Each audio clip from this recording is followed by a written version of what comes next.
Coming up on 5 Minute News.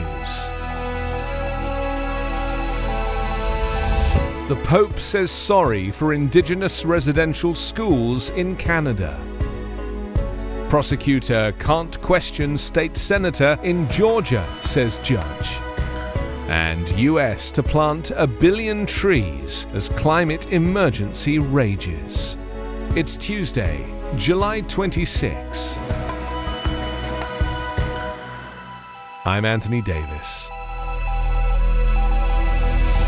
Pope Francis issued an historic apology on Monday for the Catholic Church's cooperation with Canada's catastrophic policy of Indigenous residential schools, saying the forced assimilation of native peoples into Christian society destroyed their cultures, severed families, and marginalized generations.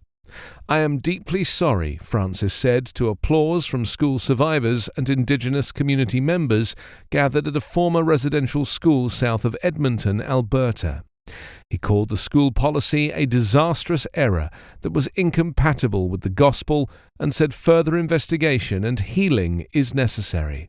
In the first event of his week-long penitential pilgrimage, Francis travelled to the lands of 4 Cree nations to pray at a cemetery and then deliver the long-sought apology at nearby powwow ceremonial grounds.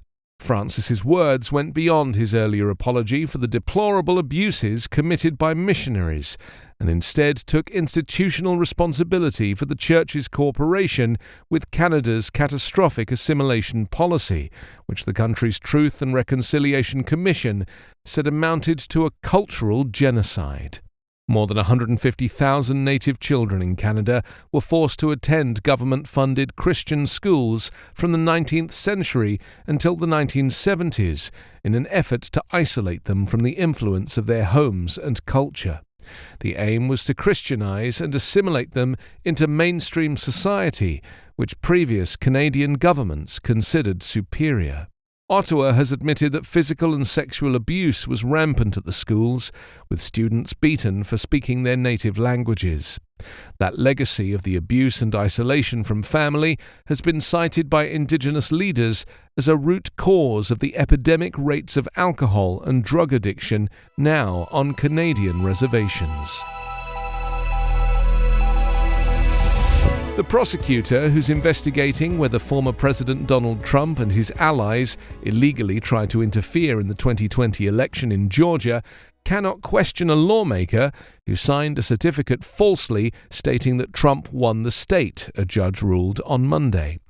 Superior Court Judge Robert McBurney agreed with Republican State Senator Burt Jones that Fulton County District Attorney Fani Willis had a conflict of interest because she hosted a fundraiser last month for Jones's Democratic opponent in November's election for lieutenant governor. McBurney said during a hearing last week that Willis's decision to host the fundraiser was a "what are you thinking" moment with horrible optics. Willis can still ask other witnesses about Jones, the judge said, but will not be able to bring charges against him. It's now up to the Prosecuting Attorneys Council of Georgia, a non-partisan association of Georgia's district attorneys, to appoint another prosecutor to determine whether any charges should be brought against Jones, one of 16 Georgia Republicans who signed the certificate falsely asserting Trump won the state and claimed to be the state's duly elected and qualified electors, McBurney wrote. The judge's decision disqualifying Willis from questioning Jones likely has no real bearing on the future of Willis's overarching investigation into what she has called a multi-state coordinated plan by Trump's campaign to influence the results of the 2020 election.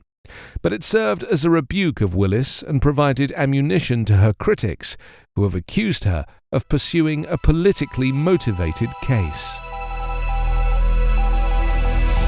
The Biden administration on Monday said the government will plant more than 1 billion trees across millions of acres of burned and dead woodlands in the US West, as officials struggle to counter the increasing toll on the nation's forests from wildfires, insects, and other manifestations of climate change.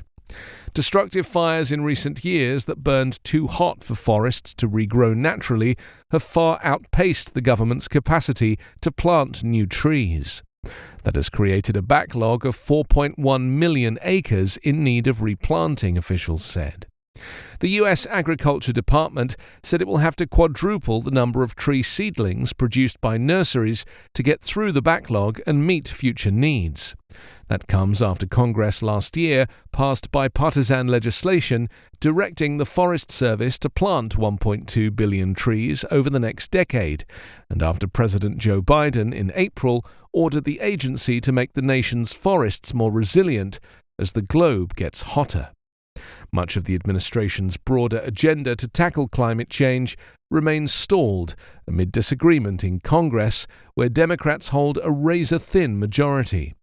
That has left officials to pursue a more piecemeal approach with incremental measures such as Monday's announcement, while the administration considers whether to declare a climate emergency that could open the door to more aggressive executive branch actions. You can subscribe to 5 Minute News on YouTube with your preferred podcast app. Ask your smart speaker or enable 5 Minute News as your Amazon Alexa flash briefing skill. Subscribe, rate and review online at 5minute.news. 5 Minute News is an Evergreen podcast covering politics, inequality, health and climate, delivering independent, unbiased and essential world news daily.